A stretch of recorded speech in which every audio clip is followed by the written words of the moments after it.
Écoutez, Chaban, je suis pas assez loin de notre invité, de notre ami, parce que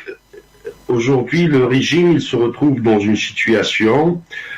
où il faut qu'il règne encore, où l'élection, la joute électorale qui s'annonce fin 2024 est un rendez-vous très important pour les tenants du pouvoir politique en Algérie. Tous les événements, que ce soit sur le plan national ou sur le plan international, sont bons pour que le régime utilise ces événements comme fonds de commerce, d'une part, bien sûr sur fond et slalomant sur des fibres nationalistes, des fibres historiques, des fibres patriotiques, sur beaucoup de fibres à la fois. Donc il s'agit pour le régime de se maintenir. C'est le seul et unique objectif du régime actuellement. Comment se maintenir? D'ailleurs, on va revenir tout à l'heure, je pense, comme vous l'avez dit, Chaban, sur la nomination de l'actuel premier ministre et les retombées, le profil qui a été choisi pour ainsi dire aux Algériens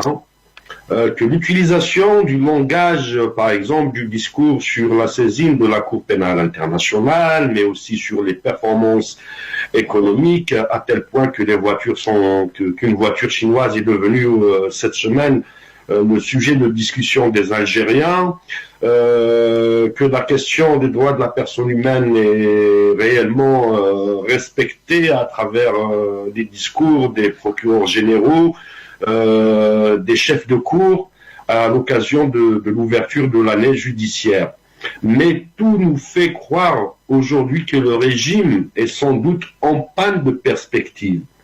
parce qu'on n'arrive pas à se retrouver, à se placer dans un échiquier international en termes de position d'entreprise, de prise de position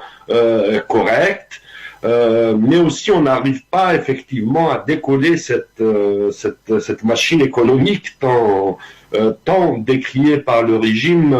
comme atout majeur du premier mandat ou du 5e mandat d'Abdelaziz Tebboune, effectivement. Donc aujourd'hui, les Algériens sont confrontés à une situation, à des situations qu'ils ont vécues de par le passé. Des changements dans le gouvernement, des manipulations médiatiques, des tambours battants sur des plans de relance économique, des aides sociales, des augmentations de salaires sur fond de privation, sur fond d'incarcération, sur fond de législation liberticide et un arsenal juridique qui est mis en place en sorte à empêcher toute discussion sociale, toute manifestation citoyenne, toute protestation, toute opposition du peuple algérien. Donc on est dans une configuration assez kafkaïenne qui tend à dire aujourd'hui que le régime prépare le 2e mandat du chef de l'État actuel sur fond de conflits sociaux, sur fond de manipulation, sur fond de désenchantement du peuple algérien.